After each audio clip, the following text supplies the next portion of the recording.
There are men who disappear slowly, in increments so small that no one marks the exact moment they're gone. And then there are men like David Brennan who vanished on a Tuesday morning in October, leaving behind a half-drunk cup of coffee, a mortgage 3 months overdue, and a family that would spend the next 11 years learning to pronounce his name with the particular bitterness reserved for cowards. His daughter Emma was 9 when he left. She remembered the sound of his truck starting before dawn, the low rumble that used to mean he was heading to the site, to another roofing job in another suburb west of Philadelphia. But that morning, the engine didn't fade toward the highway. It idled longer than usual, as if he were deciding something. Then it pulled away, and the silence that followed was the kind that rewrites a childhood. By the time Emma turned 20, she had perfected the art of explaining his absence without explaining anything at all. She would say, "He left," and people understood. They filled in the gaps with their own assumptions. Another woman, a gambling debt, the cowardice of a man who couldn't handle responsibility. She never corrected them. The truth, she believed, was simpler and more damning. He chose not to stay. Her mother, Caroline, had stopped saying his name altogether by the 3rd year. The house, they lost the cars, repossessed. The scholarship Emma didn't get, because the FEFSA required a father's signature or a legal declaration of abandonment. All of it was filed under a wordless category of betrayal that didn't need rehearsing. When people asked, Caroline would say, "We managed," and that was the end of it. To say more would be to give him a place in the story he no longer deserved. If stories like this matter to you, subscribe to Tales of Injustice. This is where the stories that don't fit into headlines are told. But in November of 2024, a letter arrived. Not to the house they'd moved twice since then, but to a lawyer's office in Wilmington, Delaware, held in escrow for over a decade under instructions no one had thought to question until the man who wrote them was confirmed dead. The envelope was thick, yellow with age, and addressed in handwriting that Emma recognized before she even touched it. The lawyer. A man named Arthur Hesting with wire-rimmed glasses and the clinical sympathy of someone who had delivered bad news for 40 years, slid the envelope across the desk as if it might detonate. He did not open it. That, he explained, was not his role. His role had been to hold it, to wait, and to contact the Brennan family only upon confirmation of David Brennan's death, a death that had occurred 6 weeks earlier in a VA hospital outside Reno, Nevada, alone intestate with nothing to his name but a duffel bag and a baseball cap from a college he never attended. Emma stared at the envelope. Her mother sat beside her, rigid, her purse clutched in her lap like a shield. Neither of them reached for it. "He left instructions," Hastings said quietly, "that this was only to be opened by you, both of you." Together, Carlene's jaw tightened. 11 years, she said. He had 11 years to say whatever this is. 12. Actually, Hastings corrected, then immediately regretted it. He cleared his throat. The letter was sealed in 2012, 2 years after he left. Emma felt something cold move through her chest. Her mother's hand trembled slightly on the purse, and for the first time since she was 9 years old, Emma wondered if she had been wrong about everything. David Brennan had been a cautionary tale long before he disappeared, in the small orbit of Ridley Township, Pennsylvania, where everyone knew the contours of everyone else's failures. He was filed under a familiar category: good man, weak spine. The kind of guy who worked hard, loved his kid, showed up to parent-teacher conferences in paint-stained jeans, but who couldn't quite manage the arithmetic of ambition. He drove a 15-year-old Silverado with a toolbox that rattled in a passenger window that had UNT rolled down since 2007. He rented, never owned. He apologized too much, and when he smiled, which was often, it had the quality of a man perpetually bracing for disappointment. His friends from high school, the ones who still lived in the area, would see him at the diner on Roosevelt Boulevard and feel a quiet, ungenerous relief that they had done better. He was the guy who peaked as a linebacker in junior year, the guy who married Caroline Trask when she got pregnant at 19, the guy who never left the county. He worked roofing crews, drywall gigs, whatever paid under the table when the tax situation got complicated. He wasn't lazy. No one said that. But he wasn't strategic either. He didn't plan.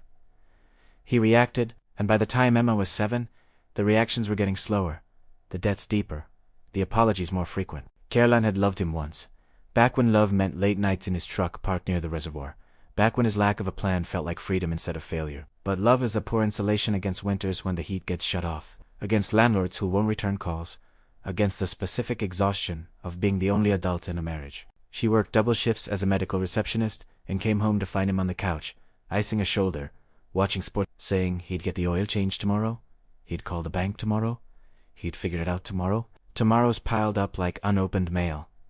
People pitied her. That was the worst part. The other mothers at Emma's school, the ones with engineer husbands and houses in Swarthmore, would ask how she was doing in voices dipped in sugar and condescension. She learned to smile tightly and say, "We're fine," because the alternative was admitting that she had bet her entire 20s on a man who could unkeep a credit card under the limit. When David left, the pity turned to something See, they seemed to say without saying, "You can't save a man like that." Caroline hated them for it, but she hated him more, because they were right. Emma's memories of her father existed in fragments, soft-edged and unreliable. She remembered him teaching her to ride a bike in the parking lot of a closed grocery store, his hand on the seat, his voice steady.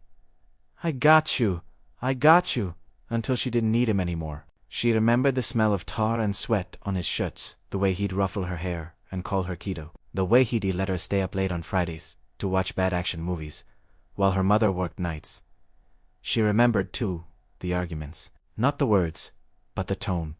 Her mother's voice like a wire pulled taut, her father's like a dog kicked too many times, and she remembered the silence after, the way he would sit outside on the steps, smoking a cigarette he didn't really smoke, just holding it, watching it burn. When he left, Emma expected him to come back. 4 weeks, she set the table for 3. She asked her mother every morning if he'd called, and every morning her mother said no, and every morning Emma refined her understanding of what absence meant. By the time she was 12, she had stopped asking. By 15, she had started lying. At college applications, under father's occupation, she wrote, deceased. It was easier than explaining. And in the ways that mattered, it was true. The neighborhood had its theories. Tommy Briggs, who ran the bar on Chester Pike, swore David had a girlfriend in Atlantic City. Said he'd seen him once near the boardwalk, though Tommy was 3 whiskeys deep when he said it, and no one believed him. Maria Scotto, who lived 2 doors down, said it was drugs.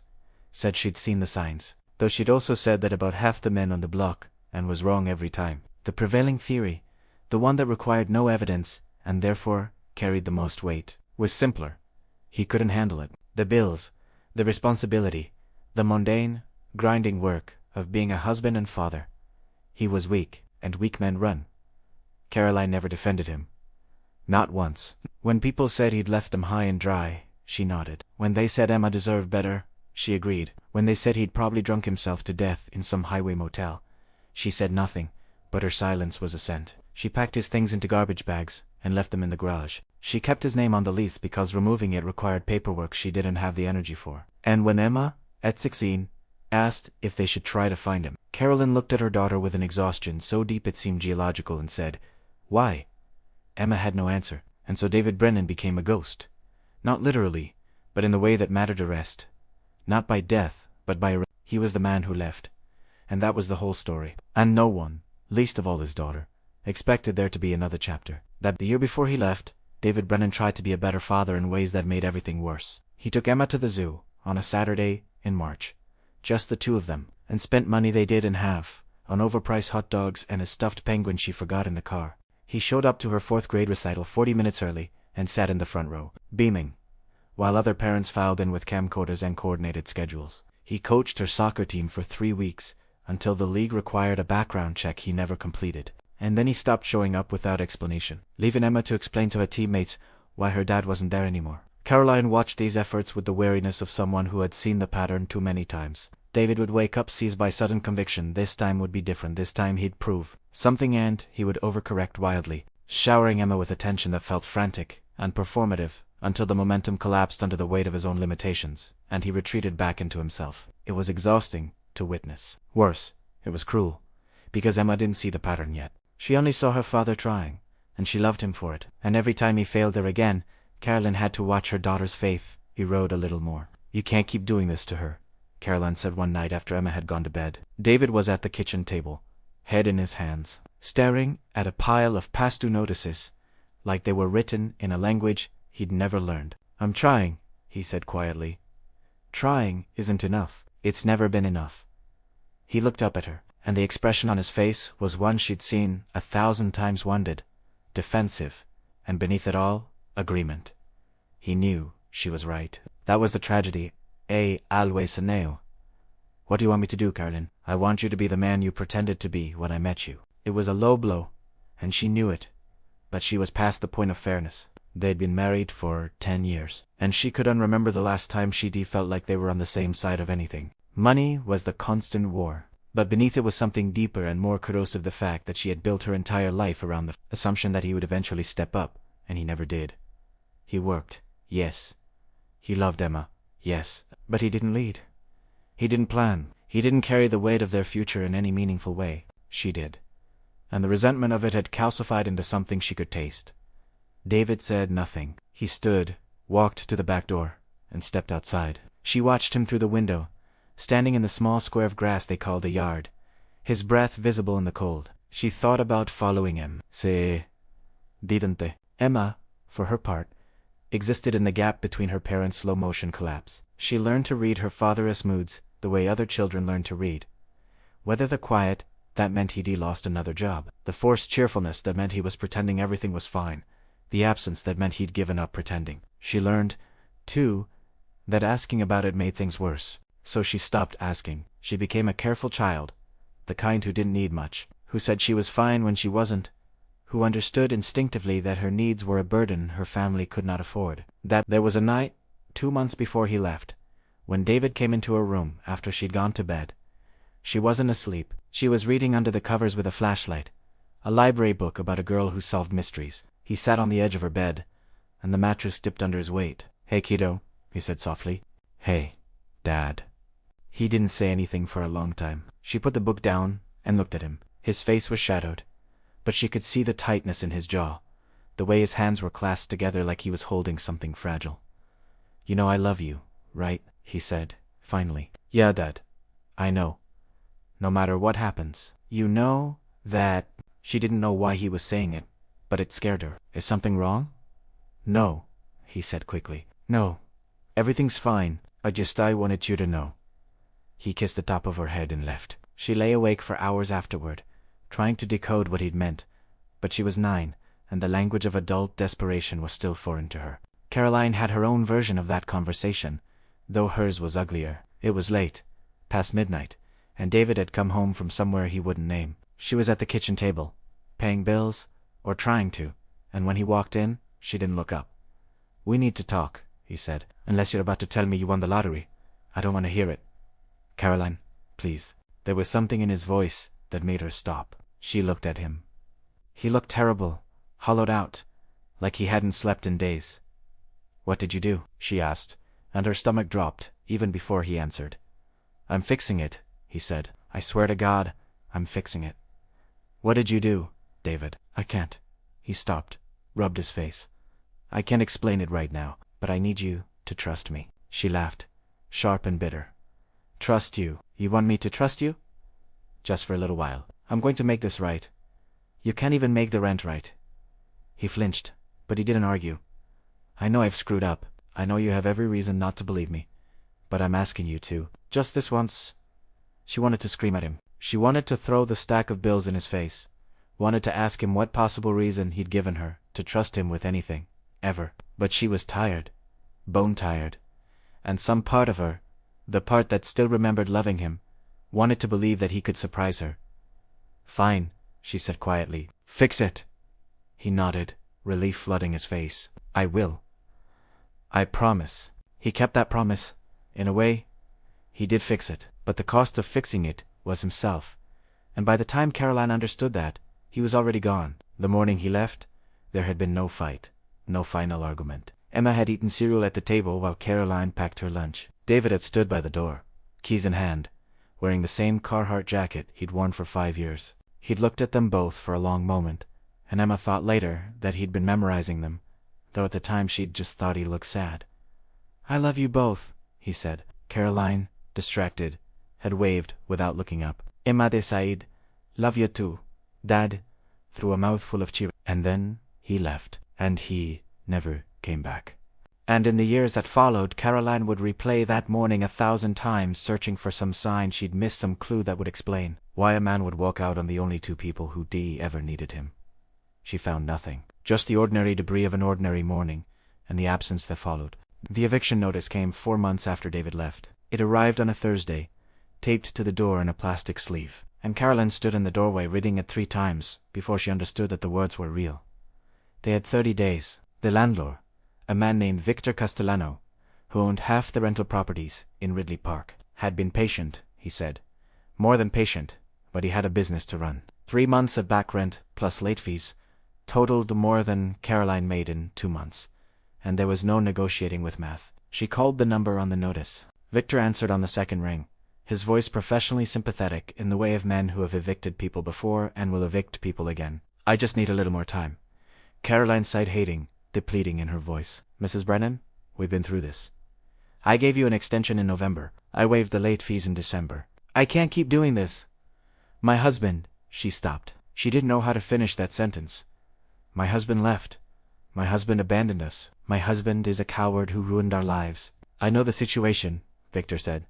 Not unkindly. And I'm sorry, but I have a mortgage on that property. I have taxes. You understand. She understood. She hung up and sat at the kitchen table and stared at the wall until Emma came home from school and asked what was for dinner, and Caroline realized she hadn't thought about dinner, hadn't thought about anything except the fact that in 30 days they would have nowhere to go. They moved into Caroline's sister's basement in Chester. Diane was generous in the mechanical way of family who help because they have to, not because they want to. She cleared out space among the storage boxes and old furniture, set up 2 twin beds, and told Caroline she could stay as long as she needed, which they both understood meant not long at all. The basement smelled like mildew and detergent. There was one small window near the ceiling that let in a square of gray light. Emma cried the first night, quietly, facing the wall, and Caroline lay in her own bed 3 feet away and pretended not to hear. At school, Emma became the girl whose dad left and whose family lost their house. She didn't tell anyone, but children have radar for vulnerability. They knew. Megan Cordero, whose father was a dentist and whose mother drove a Lexus, asked Emma in front of the entire lunch table where she lived now, and when Emma mumbled something about her aunt's place, Megan said, "Oh, so you're like, homeless?" And the table went quiet in that anticipatory way. That meant someone was about to get hurt. Emma said nothing. She picked up her tray and moved to another table, and for the rest of the year, she ate lunch alone. The guidance counselor, Mrs. Palumbo, called Caroline in for a meeting in February. Emma's grades were slipping. She seemed withdrawn. Was there anything going on at home that the school should know about? Caroline sat in the small office with its motivational posters and Diane ficus and explained, in the flattest voice she could manage, that her husband had left, that they'd lost their housing, that she was working 50 hours a week, and it still wasn't enough. Mrs. Palumbo nodded with practiced empathy and suggested that Emma might benefit from talking to someone, and slid a photocopied list of free counseling services across the desk. Caroline took the list and threw it away in the parking lot. The hardest part was the silence from David. No calls, no letters, no child support, no explanation, nothing. Caroline checked the mail every day with a superstitious hope she refused to name. And every day there was nothing, and every day the silence became heavier. She hired a lawyer she couldn't afford, filed for abandonment, tried to track him down through his old friends, his last employer, the DMV. He had vanished as completely as if he'd never existed. The lawyer said it happened more often than people thought, men who walked away and never looked back. He said it with the casual certainty of someone delivering weather reports. By the time Emma turned 10, Caroline had stopped looking. She focused on surviving. She worked, she saved, she moved them into a small apartment in Prospect Park that cost too much, but was theirs. She enrolled Emma in a new school where no one knew their story. She built a life out of spite and willpower, and if it was smaller and harder than the life she'd imagined, at least it was hers. But the judgment followed them. It lived in the paperwork de face forms that required a father's income or a legal declaration of abandonment. The insurance applications that asked for family medical history, Emma couldn't provide. The Father's Day projects at school that Emma learned to navigate with a tight smile and a shrug. It lived in the conversations Caroline had with other single mothers, the ones who were widowed or divorced, who had paperwork and explanations and closure. Caroline had none of that. She had a husband who had chosen to disappear, and the choosing was what made it unforgivable. People were kind, mostly, but their kindness had an edge. They admired Caroline's strength in the way people admire refugees, grateful it wasn't them, certain they would have handled it better. And they pitied Emma, which was worse. Poor thing, they'd say, growing up without a father, as if David's absence were a birth defect, something tragic and unavoidable, rather than a choice he'd made on a Tuesday morning in October. Emma learned to be ashamed of him in ways she couldn't articulate. Not ashamed of missing him, she detrained herself out of that by the time she was 12, but ashamed of the fact that he de-existed at all, that his failure was woven into her identity, that every form she filled out, every question she answered about her family, required her to explain or omit him. She started telling people he was dead. It was his year. Dead fathers were tragic.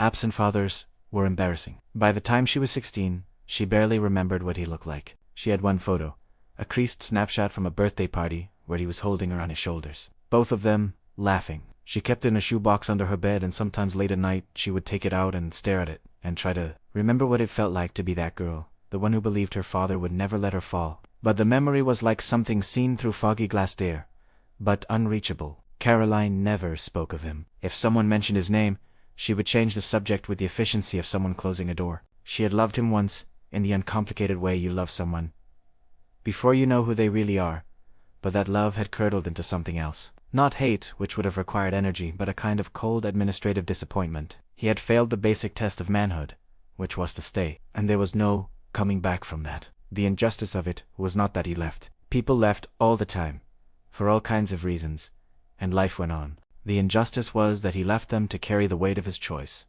to answer for it, to be defined by it, without ever giving them the dignity of an explanation. He had turned them into a cautionary tale, a story other people told to make themselves feel better about their own lives. And that, more than the poverty, or the eviction, or the years of struggle, was what Caroline could not forgive. Emma's senior year of high school was supposed to be a triumph. She had worked for at 4.2 GPA, editor of the school newspaper, captain of the debate team, 2 part-time jobs to help with rent. She had applied to 7 colleges, all of them state schools with generous financial aid packages. All of them chosen with the pragmatic calculation of someone who understood that dreams were a luxury she couldn't afford. When the acceptance letters came, she allowed herself a moment of quiet pride. She had done this, not despite her father, but without him. The scholarship office at Temple University had other ideas. The financial aid package arrived in March, and Emma opened it at the kitchen table while her mother made coffee. She read it once, then again, then a third time,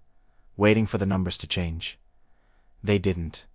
The grant covered tuition, the loans covered housing, but there was a gap for $1,000 a year that the school expected her family to contribute. It was listed plainly, bureaucratically, expected family contribution.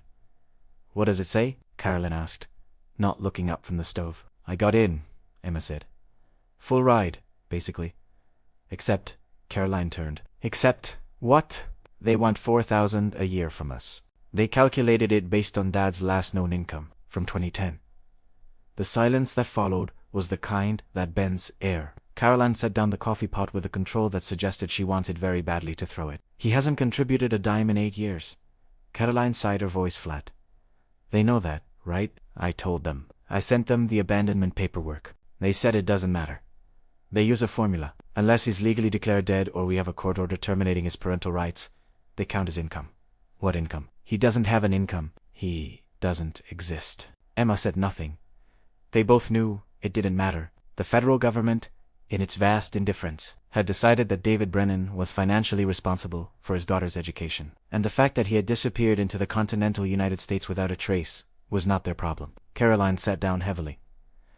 "How much do we have saved?" "About 2,000. So we're 2,000 short." "Every year?"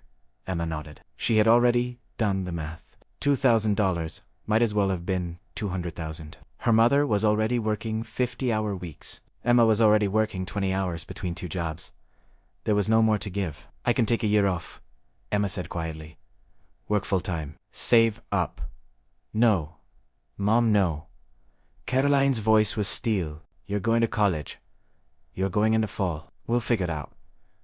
But they didn't figure it out. What they did instead was something far more humiliating. They asked for help. Caroline's sister Diane said she wished she could, but money was tight with her own kids heading to college. Caroline's mother, living on Social Security in Scranton, sent a check for $300 and a note saying she was proud of Emma, which somehow made it worse. Caroline's co-workers at the medical clinic passed around an envelope and collected $240, and when they presented it to her in the break room with awkward smiles, Caroline thanked them and went to the bathroom and cried for 20 minutes.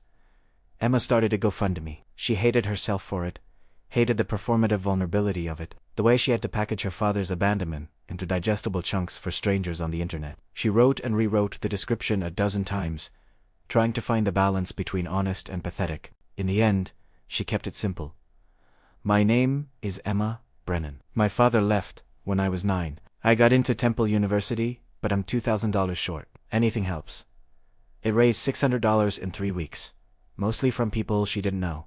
Mostly in $10 and $20 increments. Each donation came with a comment, "You got this. So proud of you.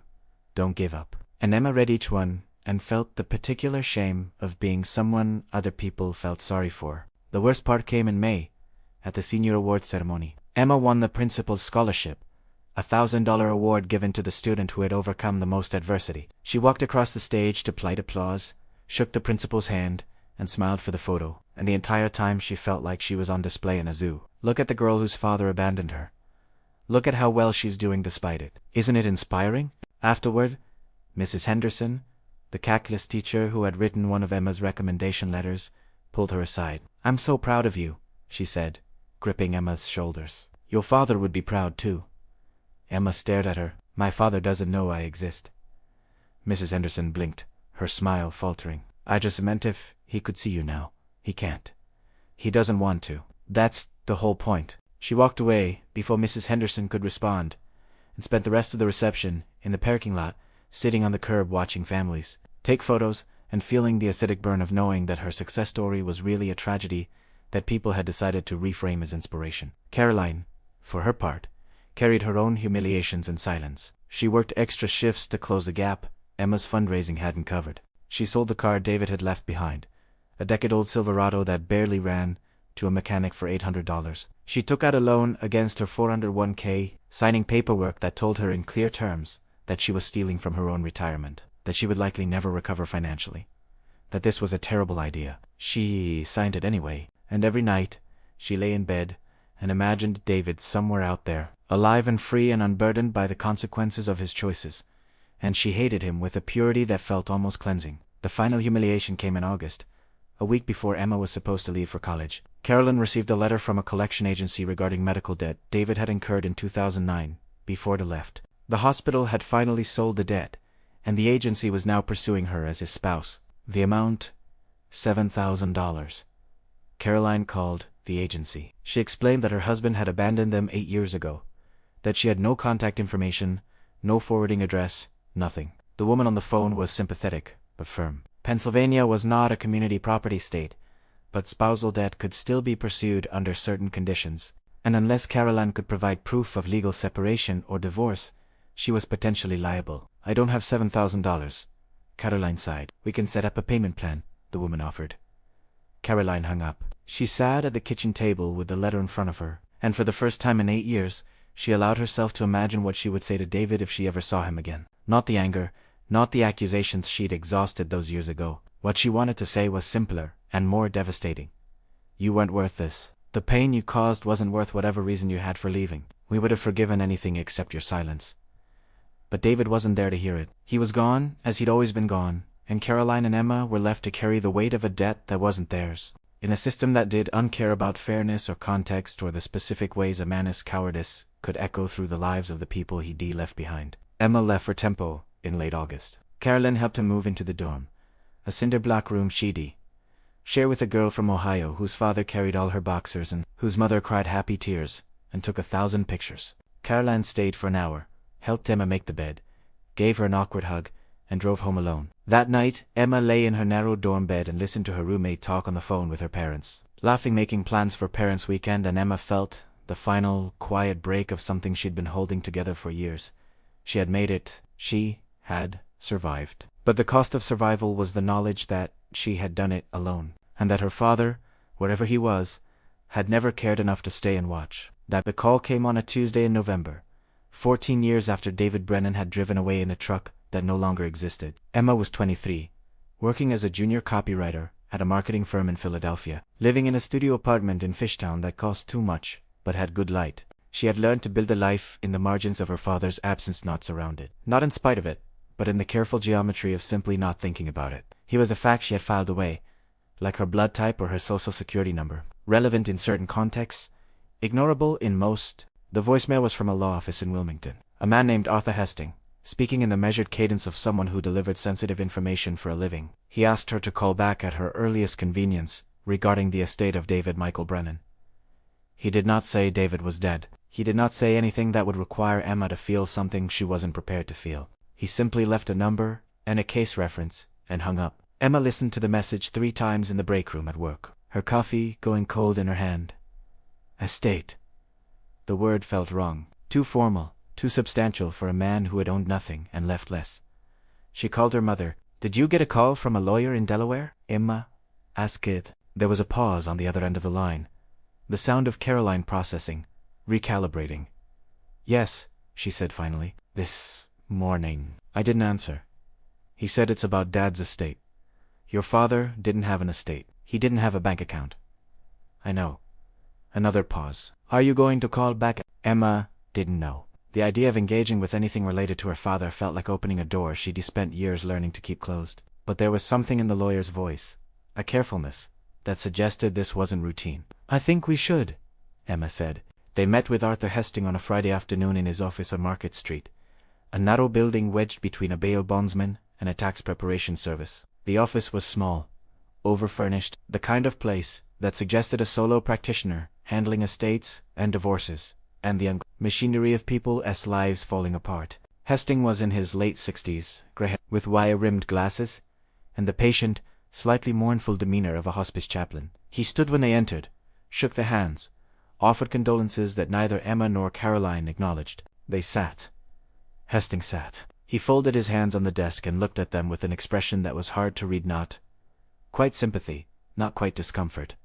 Something else. "I want to start by saying I'm sorry for your loss," he began. "We didn't lose him. Caroline Said, eh?" Lift. Hesting nodded, as if he'd expected this. "I understand, and I want to be clear, I never met your husband, Mrs. Brennan. I never spoke with him. My only contact with David Brennan was through correspondence in 2012, when he retained my services for a very specific purpose." Emma felt something cold settle in her chest. "What purpose?" Hesting reached into a drawer and withdrew a large yellow envelope, the kind with a metal clasp, aged and slightly warped. He set it on the desk between them, but did not open it. "In April of 2012, Mr. Brennan came to this office and asked me to hold this envelope in escrow. He provided very specific instructions, that it was to be opened only upon confirmation of his death, and only by the 2 of you. Together, he paid for 20 years of storage in advance. If he had not passed within that time frame, the envelope was to be destroyed, unopened." Caroline stared at the envelope as if it were something volatile. "He's been dead for 2 years, and you're just now contacting us." "No, ma'am. Mr. Brennan passed away 6 weeks ago. It took some time to confirm his identity and locate you. He was living under a different name." The room seemed to tilt slightly. Emma gripped the arm of her chair. "What name?" "Daniel Burrows.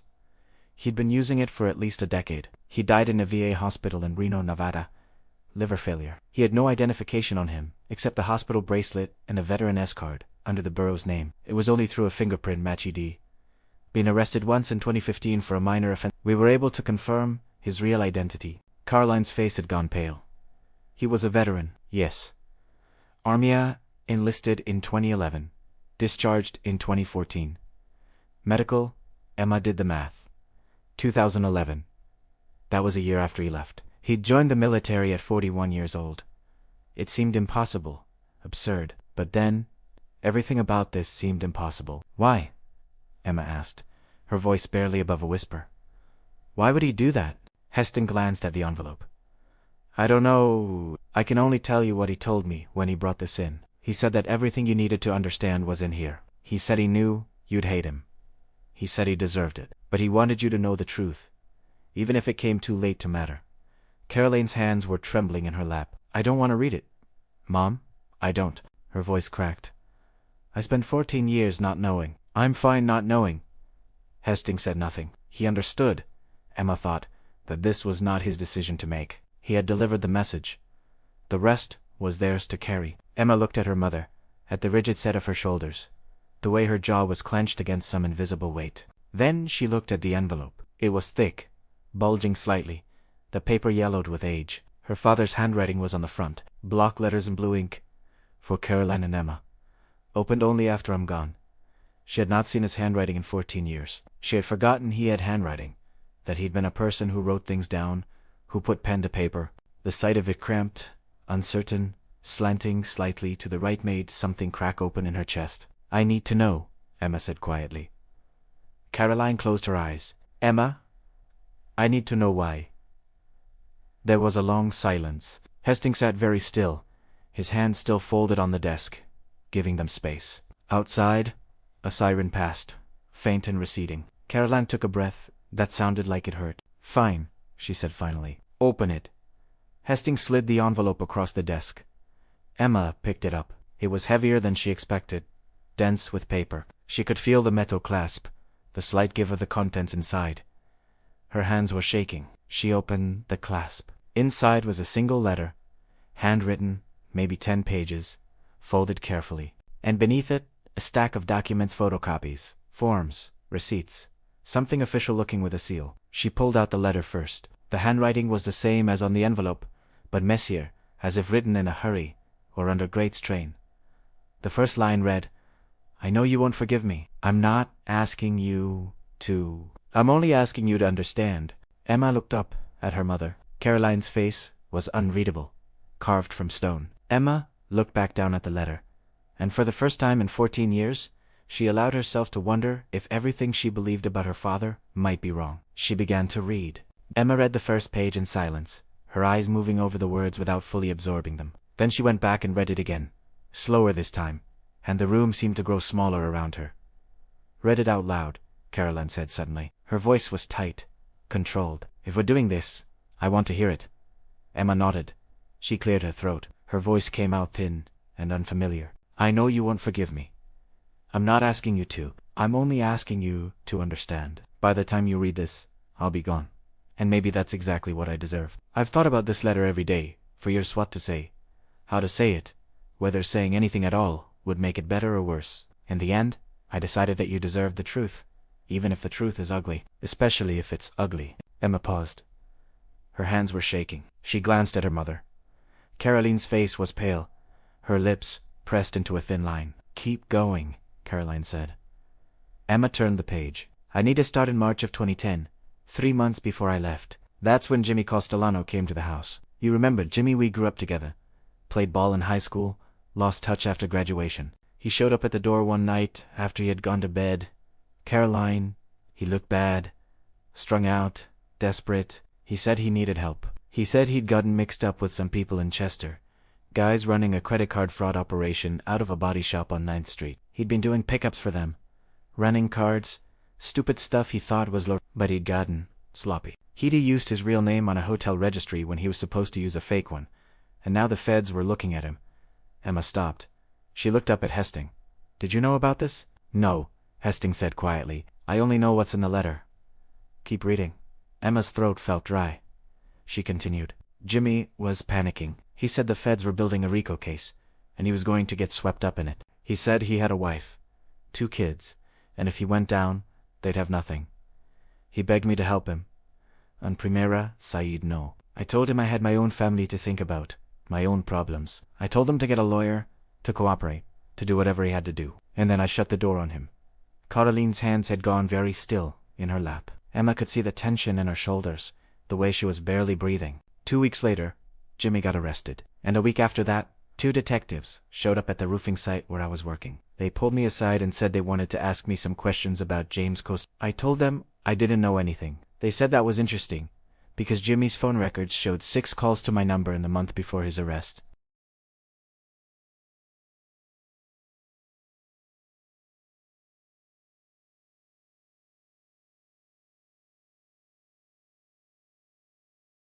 But the detectives didn't care. They said Jimmy was going to testify against the guys running the operation, and those guys were looking for leverage. They said if I did uncooperative, I did on give them information I did on have they make sure I was named in the indictment. They said I'd go down with Jimmy, and it wouldn't matter if I was innocent. The feds had a 97% conviction rate in these cases.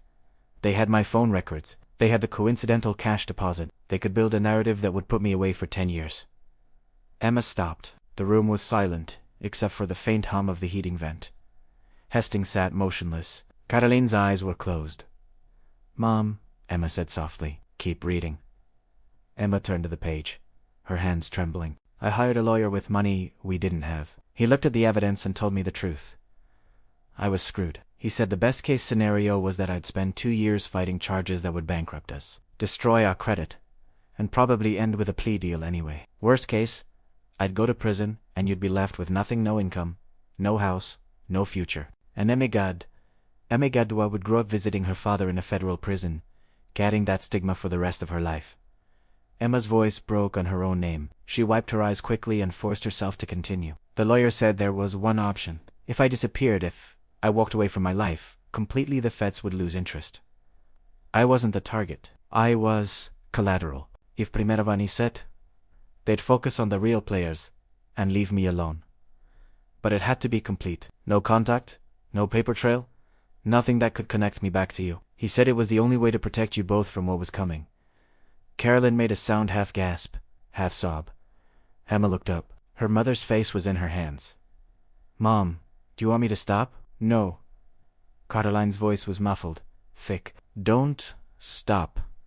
Emma's own tears were falling now, blurring the ink. She blinked them away and kept reading. That I know what you're thinking, that I could have told you, that we could have fought it together. But Caroline, you have to understand, I couldn't risk it. If they'd known I was in contact with you, they could have subpoenaed you, questioned you, dragged you into the whole nightmare. The lawyer said the only way this worked was if you were completely in the dark. If you genuinely didn't know where I was or why I'd left. I know that sounds like an excuse. Maybe it is. But I could unwatch you suffer for something I'd been stupid enough to get tangled up in, even accidentally. Hastings shifted slightly in his chair. Emma glanced at him. His expression was unreadable, but there was something in his eyes, pity, maybe, or recognition. So I left. I drove to Delaware that morning and sold the truck for cash. I took a Greyhound to Pittsburgh, then to Cleveland, then to Omaha. I slept in shelters. I worked day labor under fake names, and I sent money when I could, never much. Always cash, always through intermediaries, so it couldn't be traced back to me. I don't know if you ever got it. I hope you did. Caroline's head snapped up. What? Emma looked at the stack of documents beneath the letter. She pulled them out, receipts, money order stubs, photocopies of envelopes, all addressed to their old house in Ridley Park. All dated between 2010 and 2014. Small amounts, $50, $100, sometimes $200. All marked as sender. Anonymous. Oh my God, Emma whispered. Caroline reached for the receipts with shaking hands. She flipped through them, her eyes scanning the dates, the amounts. We never got these, she said hoarsely. Victor the landlord, he must have kept them, or they went to the wrong address after we moved. We never got a single one. Emma felt something collapse inside her chest. All those years, all that struggle, and her father had been trying, in the only way he thought he could, to help. She turned back to the letter, her vision swimming. In 2011, I enlisted in the army. I was 41, too old by normal standards, but they were desperate for bodies in Afghanistan, and they took me. I thought if I did something honorable, maybe it would balance out the cowardice of leaving. Maybe it would give Emma something to be proud of, even if she never knew. I deployed twice. I saw things I won't describe here. I came back different, more broken than I left, if that's possible. They discharged me in 2014, for medical reasons. PTSD, they said. Though I think the real diagnosis was just that I stopped caring whether I lived or died. Emma's voice cracked. She couldn't continue. She handed the letter to her mother. Caroline took it with trembling hands. Carolyn read silently for a moment. Then out loud, her voice raw. I stayed away because I thought that's what you needed. I thought I'd poisoned your lives enough. But I kept track of you. I had a friend, someone I trusted, send me updates every few months. I knew when you lost the house. I knew when Emma made honor roll. I knew when you got the job at the clinic. Caroline, I knew when Emma got into Temple. I was so proud of her. I wanted to call, to write, to tell her. But what right did I have? I was the man who'd abandoned her. Anything I said would have been selfish. Caroline stopped. She was crying now, openly, her shoulders shaking. Emma reached across and took her mother's hand. They sat like that for a long moment, holding each other, breaking together. Finally, Caroline continued, her voice barely audible. I'm dying as I write this. Liver failure, the doctors say. I have maybe 6 months, maybe less. I've made arrangements for this letter to reach you after I'm gone. I know it won't fix anything. I know it won't undo the damage. But I needed you to know that I didn't leave because I didn't love you. I left because I loved you too much to let my stupidity destroy you both. I thought I was protecting you. Maybe I was just protecting myself from having to watch you suffer. I'll never know. Emma pulled out the last document in a stack. It was a life insurance policy, issued in 2013, through the VA. Beneficiary, Emma Brennan. Death benefit, $50,000. She stared at it. He had life insurance. Hesting nodded. It'll take some time to process. But yes, it's valid. Caroline was still reading, her voice breaking on every word. Emma, if you're reading this, you're probably in college, or maybe just graduated. I hope you're happy. I hope you found a way to forgive the world for what I did to you. Your mother is the strongest person I've ever known, and I'm sorry I wasn't strong enough to be the man she deserved. Take care of her, and if you ever think of me, and I hope you don't, because it'll only hurt know that leaving you was the hardest thing I ever did. Harder than anything that came after. I love you both. I'm sorry. I'm so sorry. Dad, the letter ended there. Caroline set it down on the desk and covered her face with both hands. Emma sat frozen, the insurance policy still in her lap, her mind unable to process the weight of what she'd just heard. Hastings spoke quietly. There's one more thing. He pulled out another document, a handwritten note, separate from the letter, dated just weeks before David's death. He wrote this in the hospital. He asked that it be included. Emma took it. The walk back to the car was silent. Emma drove, because Caroline couldn't. Her mother sitting in the passenger seat, staring out the window at the gray November afternoon. Her hands clutched around the folder of documents like it was the only solid thing left in the world. They didn't speak. There were no words large enough to hold what they'd just learned. Emma drove them to the old neighborhood in Ridley Park, without discussing it. Some instinct pulling her back to the place where it had all started. She parked across the street from the house they'd lost. A narrow row home with vinyl siding and a chain-link fence. Someone else lived there. Now, there were toys in the yard, a minivan in the driveway, a life that had nothing to do with them. He sent money, Caroline said finally, her voice hollow. For 4 years, sent money, and we never got it.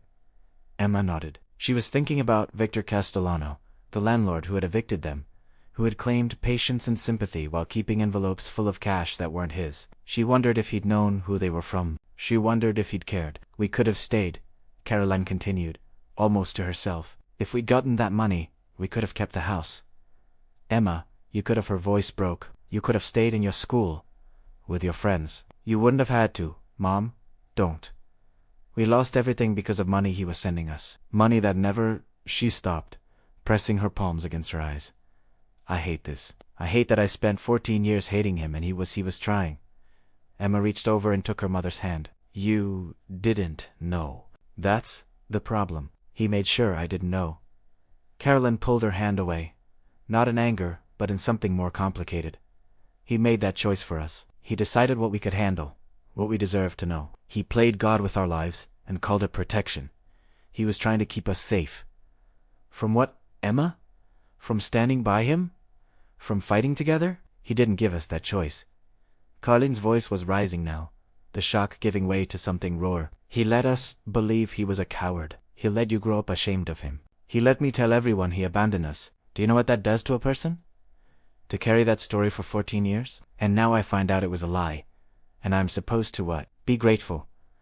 Emma had no answer. She understood her mother's anger. She felt it too, burning underneath the grief, the sense of having been robbed, not just of a father but of the truth, of agency, of the right to decide for themselves what they could endure. But she also understood something else, something quieter and more painful. Her father had been 41 years old, trapped and terrified, making the only choice he thought he had. And maybe it was the wrong choice. Maybe he should have told them, trusted them, fought alongside them, but he'd been human and fallible, and in his own broken way, he'd been trying to love them. The realization didn't make it hurt less, it just made it hurt differently. Over the next few days, the truth began to reshape itself around them in ways both subtle and seismic. Emma called the University Financial Aid Office and explained, with a strange new authority in her voice, that her father had not abandoned them, that he had been protecting them from a federal investigation, that he had served in the army, that he had died trying to provide for them, even from a distance. The woman on the phone was silent for a long moment, then said she would escalate the case for review. 2 weeks later, Emma received a letter stating that her expected family contribution had been recalculated to 0, retroactive to her freshman year. The university owed her $6,000. Emma stared at the check when it arrived. This small rectangle of institutional acknowledgement that her father's absence had been real, that his sacrifice had been documented, that the system which had once punished her for his disappearance was now, quietly admitting it had been wrong. She didn't cash it right away. She wasn't sure why. Maybe because spending it felt like accepting something she wasn't ready to accept. Caroline called Victor cuss. She didn't yell. She didn't threaten. She simply asked, in a voice like cold steel, whether he had received envelopes addressed to her between 2010 and 2012. Envelopes containing cash. Envelopes he had never forwarded or mentioned. There was a long pause on the other end of the line. Then Victor said, "I don't recall," in a tone that meant he recalled perfectly. "I have receipts." Caroline sighed. "Dated. Addressed. If I find out you kept money that wasn't yours, I'll file a complaint with the State Housing Authority, and I'll make sure everyone in Ridley Park knows exactly what kind of landlord you are." Another pause. "How much are we talking about?" $4,300 plus interest. Victor Castellano settled for $5,000, paid in 2 installments. No admission of guilt. Carolyn took the money and donated half of it to a legal aid fund for families facing eviction. The rest she put toward the debt David had left behind, the medical bills that had followed them for years, the ghost of his failure that had never stopped haunting them. When the debt was paid, she felt nothing. Not relief, not satisfaction. Just the hollow echo of something that should have mattered more than it did. Emma told her story only once, to her college roommate Jenna, late one night over cheap wine in their apartment. She explained everything: the letter, the investigation, the money that never came, the father who had loved them from a distance, too great to cross.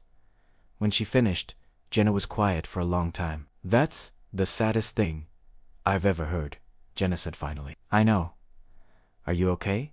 Emma considered the question. Was she okay? She didn't know. She felt like she'd been carrying a story her entire life. The story of the girl whose father left hand. That story had been taken from her and replaced with something more complicated and harder to summarize. She didn't know who she was without the old story. She didn't know how to be the girl whose father had sacrificed everything, who had loved her so much. He'd erased himself, who had died alone in a hospital under a false name, so that she could have a chance. "I don't know," Emma said honestly. "Ask me in a year." The moral reversal was not a single moment, but a slow, relentless tide. People who had pitied Emma, teachers, neighbors, distant relatives, began to reach out with new sympathy. Having heard some version of the truth, Emma hated Italiano. She didn't want their pity then, and she didn't want their retroactive understanding now. She wanted, impossibly, for none of it to have happened. For her father to have been the man she remembered before he left Floyd, struggling, but present. But that man was gone, and in his place was a story of sacrifice. So Tolalit had consumed him, and a daughter who had to learn, slowly and painfully, that love was not always loud, and protection was not always gentle, and sometimes the people who leave are the ones who stay the longest. Caroline began seeing a therapist in January. She didn't tell Emma at first, but Emma found the receipts and didn't ask about them. She understood that her mother needed to untangle something too complicated for words, needed a space to be angry and sad and confused without having to protect her daughter from any of it. And one night, sitting alone in her apartment, Emma took out the photograph she'd kept all these years, the one of her father, holding her on his shoulders, both of them laughing. She looked at his face, really looked at it, and for the first time in 14 years, she let herself remember not what he'd done, but who he'd been. Imperfect, afraid, trying. She whispered, "I forgive you?" to the photo, and then she cried until she couldn't anymore. The $50,000 from the life insurance arrived in March, processed through channels that moved with the bureaucratic indifference of institutions that deal in death every day. Emma stared at the check for a long time before depositing it. This final gift from a man who had spent the last 14 years of his life making himself invisible so that she could be seen. She used part of it to pay off her student loans. The rest she split with her mother, who took her half and did something. Emma didn't expect. She bought a small house in Media, Pennsylvania. A 2-bedroom, cape with a garden and a porch, and enough space for Emma to visit without feeling like she was intruding. It was the first house Caroline had owned in her life. Purchased at 47 with money from a husband she'd buried without ever seeing his body. He would have wanted this, Caroline said the day they moved her in, standing in the empty living room with afternoon light cutting across the hardwood floors. He would have wanted us to have something that couldn't be taken away. Emma nodded. She didn't trust herself to speak. They scattered David's ashes in May, though there was some debate about where. The VA had cremated him as Daniel Burrows, and it had taken weeks of paperwork to get the remains released under his real name. Carolyn wanted to scatter them at the reservoir where she and David had spent late nights when they were young. Emma wanted somewhere David had chosen, somewhere that meant something to him. In the end, they chose the Delaware River, at a small park near where he'd sold his truck 14 years earlier. It felt right somehow, a place of leaving, a place of transformation. They stood on the bank in the late afternoon, just the two of them, and Caroline opened the plain, plastic urn and poured the ashes into the water. They didn't say anything formal. There were no prayers, no eulogies, just Caroline whispering, "I'm sorry I didn't understand," and Emma saying, "Goodbye, Dad," and the ashes drifting downstream, dissolving into current and light. Afterward, they sat on a bench and watched the water for a long time. "Do you think he knew?" Emma asked finally, "that we'd find out? That we'd understand?" Caroline thought about it. "I think he hoped. I think that's why he left the letter. But I don't think he believed it. I think he died, thinking we hated him." "Do you hate him?" "No." Caroline's voice was soft, tired. "I hate what he did. I hate what it cost us. But I don't hate him. I just wish—" She stopped, shook her head. "I wish he trusted me. Trusted us. I wish he'd believe we were strong enough to stand with him instead of assuming we needed to be protected from him." Emma understood. It was the same thing.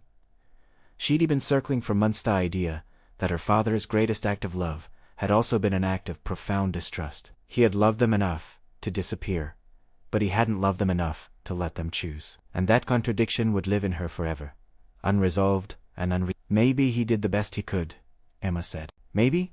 Caroline agreed, "but that doesn't mean it was enough." Emma went back to work at the marketing firm, but something had shifted. The job that had once felt important now seemed small, performative, a way of filling time rather than building something that mattered. She started writing in the evenings not about her father. Not directly, but about the spaces people leave behind, the stories that get misunderstood, the quiet violence of being erased. She didn't know if it would become anything. She just knew she needed to write it. On what would have been her father's 56th birthday, Emma drove to the VA hospital where he died. She didn't go inside. She just sat in the parking lot looking at the building, trying to imagine him in there alone dying under a name that wasn't his, with no one to hold his hand or tell him it was okay to let go. A nurse came out on a smoke break, noticed Emma sitting there, and walked over. "You okay, hun?" Emma nodded. "My dad died here a few months ago." The nurse's expression soft.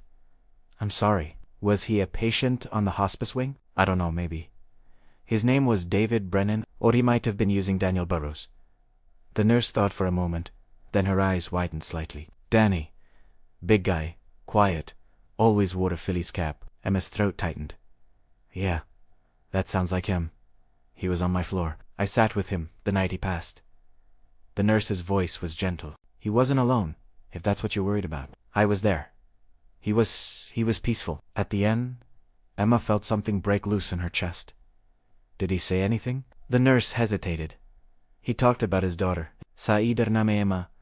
Said he hoped she was happy." She paused. "I think he knew he was going. I think he was trying to reach you." Emma couldn't speak. She nodded, tears streaming down her face.